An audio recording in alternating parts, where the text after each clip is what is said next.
Breaking news చూస్తున్నారు. Pakistan క్రికెటర్లకు BCCI big shock ఇచ్చింది. Pak ప్లేయర్ల ప్రవర్తనపై BCCI ఆగ్రహాన్ని వ్యక్తం చేస్తోంది. భారత్తో జరిగిన మ్యాచ్లో రెచ్చిపోయారు హరీష్ రౌఫ్, షాహిబ్జాదా ఫర్హానా. వీళ్ళిద్దరి మీద ఐసీసీకి కంప్లైంట్ ఇచ్చింది బీసీసీఐ. సూపర్ 4లో ఇండియా వర్సెస్ పాకిస్తాన్ మ్యాచ్లో రెండు దేశాల మధ్య చిచ్చు పెట్టేలా సైగలు చేశారు ఇద్దరు ప్లేయర్లు. వాళ్ళ హావభావాలు ఎంత దరిద్రంగా ఉన్నాయంటే ఆఖరికి వాళ్ళ దిగజారుడుతనాన్ని అక్కడ ప్రతిబింబించాయి. హాఫ్ సెంచరీ తర్వాత పహల్గామ్ అటాక్ను ఉద్దేశించి సైగలు చేశాడు రౌఫ్. ఇండియా జెట్స్ని కూల్ చేశామని సెలబ్రేట్ చేసుకున్నారు షాహిబ్జాదా ఫర్హాన్. ఇటు ఇద్దరు ప్లేయర్లు రౌఫ్ కావచ్చు, అలాగే షాహిబ్జాదా ఫర్హాన్ కావచ్చు, వీళ్ళిద్దరి ప్లేయర్ల తీరును సీరియస్గా తీసుకుంది బీసీసీఐ. రవూఫ్, ఫర్హానాపై ఐసీసీకి కంప్లైంట్ చేసేందుకు సిద్ధమవుతోంది భారత్. ఇద్దరు కూడా ఎంత దారుణంగా ప్రవర్తించారంటే, అరే రౌఫ్ ఫర్హాన్, షాహిబ్జాదా ఫర్హాన్, అరే నువ్వు చాలా జాదా చేసావురా, నువ్వు నీ ఓవర్ యాక్షన్ తగలయ్యా, నీ ఓవర్ యాక్షన్ ఎందుకురా, అక్కడ నీ క్యాచ్ మిస్ అయింది కానీ బతికిపోయారు ఫర్హాన్. వీడేడి వాడు ఒకడు ఉంటాడే అఫ్రిది అని చెప్పి పకోడీగాడు స్పోర్ట్స్ మ్యాన్షిప్ గురించి తెగ లెక్చర్ ఇస్తూ ఉంటాడు మీడియా ముందు. ఇప్పుడెక్కడ పోయింది ఈ గుంట నక్క, ఈ పందికొక్కు? ఏ కలుగులో దూకింది, ఏ కలుగులో దాక్కుండిపోయింది? ఇప్పుడెక్కడ పోయిందిరా మీ స్పోర్ట్స్ మ్యాన్షిప్ మిస్టర్ అఫ్రిది? अभी आके आके बात करो यार स्पोर्ट्समैनशिप का बारे में. उस टाइम ने जो तुम बका था ना, अब कहां चल गया जो मुंह? अब बताओ स्पोर्ट्समैनशिप किसका है? अब बताओ देश के बारे में जिन्होंने सोचते हैं. तुम्हारे जैसे टेररिस्ट की वजह से सोचने के लिए देश नहीं है भारत. जो टेररिस्ट को मदद देने वाले देश नहीं है भारत. तेरे जैसे देश नहीं है, तुम्हारे देश के जैसे नहीं है. अरे तुम लोग खेल नहीं पा रहे हो और आके हम लोग बात कर रहे हो अपनी బొర్రం డాలరా మీకు 6-0 నా? అరే 6-0 కాదురా 7-0. ఎప్పటివరకు మీరు కంటిన్యూస్గా ఓడిపోయింది. మీకు బ్యాటింగ్ చేయడం రాదు, మీకు బౌలింగ్ చేయడం రాదు. ఇది నేనంటున్న మాట కాదు. షోయిబ్ అఖ్తర్ పిండి ఎక్స్ప్రెస్, రావల్పిండి ఎక్స్ప్రెస్ అని చెప్పి ఒకప్పుడు గొప్పగా చెప్పుకునే మీ బౌలర్, అఫ్కోర్స్ వాడు కూడా పిచ్చివాగుడు వాగినా ఆఖరికి ఒప్పుకున్నాడు. మాకు దిక్కుమాలిన టీం తయారైంది, మా దిక్కుమాలిన టీంలో మా దరిద్రానికి మళ్ళీ దాంట్లో 2 స్ప్లిట్లు, అంతే కదా. అసలు ఎవరిని సెలెక్ట్ చేస్తాడో తెలీదు, ఎందుకు సెలెక్ట్ చేస్తారో తెలీదు. ఆడ అసలు బౌలింగ్ చేయగలదో లేదో తెలీదు, వచ్చి దూరిపోతారు నేరుగాను, అంతే కదా.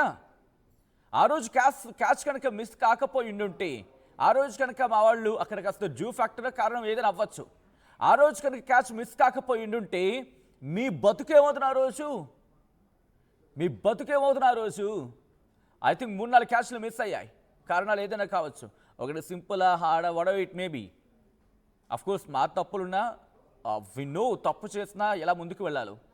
బట్ మీలా కాదు కదా. మీ కోఆర్డినేషన్ అంటే ఫీల్డ్లోనే తెలిసిపోయిందిరా పందుకొక్కు మొహమోడా.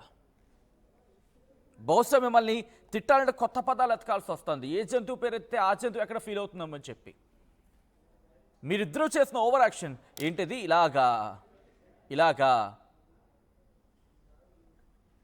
మీకు మా బౌలర్ ఒకడు మంచి సైకిల్తో ఇచ్చాడు, మీకు అది కరెక్ట్. ఒరే ఏదో అంటారు కదా, వంకాయమ్మ వడ్డించు అంటే వంగలేనమ్మ మంగళవారం అందంట. ఆడండ్రా అంటే ఆడడం చేత కాదు. కనీసం గెలవకుండా గేలి చేస్తున్న బ్యాచ్ ఏదైనా ఉందంటే మీరే. ఏం చూసుకుని వెరగబాటు? ఆ రోజు అభిషేక్ శర్మ ఏమన్నాడు? ఇఫ్ పాసిబుల్ ఒకసారి కుదిరితే బయట ఉంటే కనుక ప్లే చేయండి. ఓకే, క్రెడిట్స్ ఇష్యూ ఉంటే కనుక పక్కన పెడతాను ఇష్యూ. కానీ ఆ రోజు అభిషేక్ శర్మ ఏమన్నాడు? మీరు ఫీల్డ్లో ఎంత దరిద్రంగా, అరే మీకు గుర్తు రావట్లా, ఒకప్పటి టీమిండియా కాదు ఇది. మీరు ఒక అడుగు ముందుకేస్తే మీకన్నా 4 అడుగులు ముందుకు వస్తుంది. ఒకప్పుడు ఒకడే కోహ్లీ, ఇప్పుడు మీకు మొత్తం అంతా 11 మంది కోహ్లీలే. మీరు గ్రౌండ్లో టచ్ చేస్తే ఎవడో అంటాడు నిన్న అబ్రార్ గాడికి సంబంధించి ఏదో శ్రీలంకతో మ్యాచ్లో స్పోర్ట్స్మెన్షిప్. అరే మీరు మాకేం చెప్పాల్సిన అవసరం లేదు.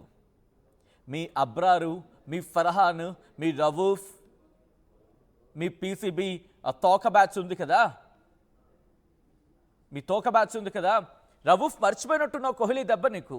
ఫర్హాన్కి బ్యాట్ బహుశా అది ఎక్కడ చూపించాలో అర్థం కాలేదు. బహుశా నువ్వు చూపించాల్సిన బ్యాట్ మా వైపు కాదు ఫర్హాన్.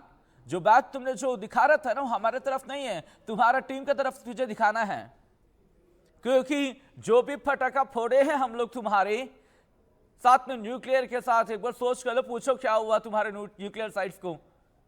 बिना पता है तो वहां आपको क्या रखे, तुम लोग को पता नहीं है. जब हम लोग पटाखा यहां से छोड़े तो फट गया तुम्हारा. बताओ अभी दम नहीं है बताने के लिए. अरे तुम्हारे प्राइम मिनिस्टर को क्वेश्चन नहीं कर सकते तुम लोग, फील्ड मार्शल को क्वेश्चन नहीं कर सकते हो तुम लोग. राके हम लोग तो बोलते हैं, तुम लोग बक बक बक बक करते हो, बोलते हो सुहर सुहर सुहर. पता चल गया पिछले 2 मैचों में कौन सुहर है, कौन बच्चा है, कौन बाप है. ఒకడేమో బచ్చా అంటాడు, మనకు తెలిసిందిగా ఎవడు బచ్చాడో ఎవడు బాపో. అండ్ ఈరోజు పాకిస్తాన్కి ఇంతవరకు ఎందుకు బీసీసీ యాక్ట్ ఇన్ఫాక్ట్ చర్యలోకి దిగలేదా అని చూస్తున్నా. బీసీసీ దీని మీద చాలా గట్టిగా తీసుకోవాల్సింది. Afridi, if you says always like you have a sportsmanship right and you always says that your team is having a sportsmanship right, बोलते ना तुम लोग तुम लोगों को स्पोर्ट्समैनशिप है बोल के. अब कंप्लेन करो रऊफ के बारे में, अब कंप्लेन करो फरहान के बारे में आईसीसी को. ये ठीक नहीं है, ये जो करना है ठीक नहीं है. बोलते ना तुम लोग ही बहुत शुद्ध लोग हैं और दुनिया में और कोई नहीं उतनी शुद्ध. कब भाग गए तुमने, अभी आके बात करो यार.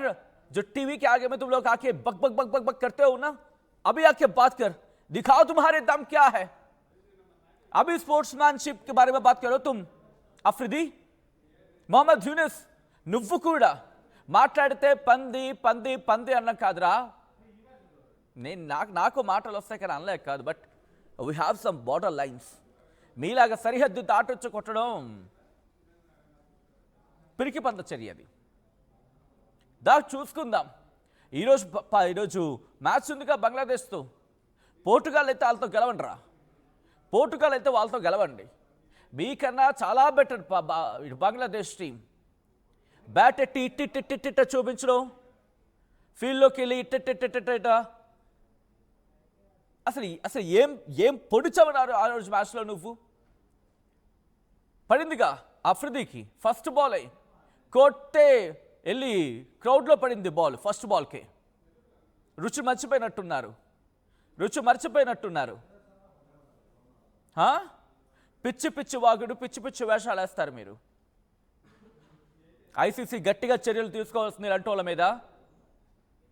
ఒకసారి ఆ బ్రేకింగ్ న్యూస్తో ఒకసారి ఆ ఆడియో వినే ప్రయత్నం చేయండి, ఆ విజువల్స్ చూసే ప్రయత్నం చేయండి.